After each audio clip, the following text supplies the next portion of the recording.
Linda, c'est ton tour. La Bible dit que tu dois te soumettre à ton mari. La soumission, c'est quoi? C'est pas l'esclavage. La soumission, c'est le respect. C'est tout ce que ça veut dire. Ça veut dire, femme, respecte ton mari. Tu sais, tu peux tout donner à un homme. Tu peux tout lui donner. Mais s'il ne sent pas que tu le respectes, il ne peut pas être comblé. Donc, il aime ça. Il faut lui donner ce qu'il aime pour qu'il soit épanoui. Tu as compris? Maintenant, il y a une deuxième chose dont l'homme se nourrit. Ma fille, parfois, ton cœur est couché à côté, son amour est là, et puis il est 2 heures du matin, et puis lui-même, il ne maîtrise pas certaines choses. Il se retrouve dans ses conditions normales, c'est pas anormal, normal de température et de pression. Et il va dire, mon amour. Quand il dit mon amour à 2 heures du matin, comment tu réponds? Oui, mon cœur. Ça peut lui arriver d'être dans les mêmes conditions à 5 heures du matin. Comment tu réponds? Oui, mon cœur. 13 heures. Mon amour? Oui, mon cœur. Vous savez, quand les gens se marient, il faut leur dire ce qu'ils vont rencontrer dans le mariage. Il ne faut pas leur enseigner la foi. Ça n'a pas de sens, dans un certain sens. Même si la foi est nécessaire partout. Quand vous regardez les causes de divorce, c'est quoi généralement? Soit madame dit, je ne veux pas aller avec monsieur. Bon, pour monsieur qui dit, je ne veux pas aller avec madame, c'est rare.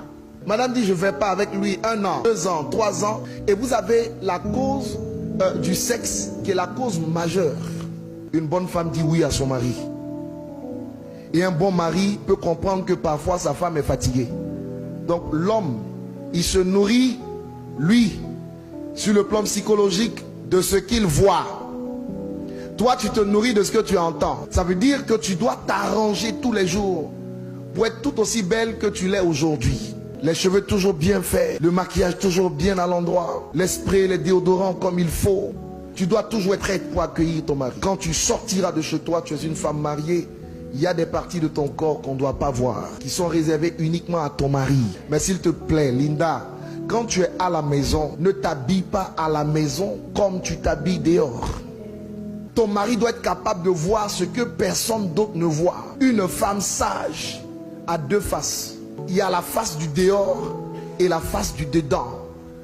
Quand tu es avec ton mari chez toi, ma fille, s'il te plaît, ne va pas me mettre une robe qui part du cou jusqu'au bout des orteils.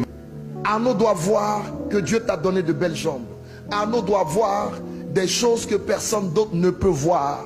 Et il doit se réjouir en voyant ces choses. N'oublie pas, il fonctionne par les yeux. Donc tu dois lui en mettre plein la vue. Une bonne femme a un vêtement dans la maison qui est différent du vêtement du dehors.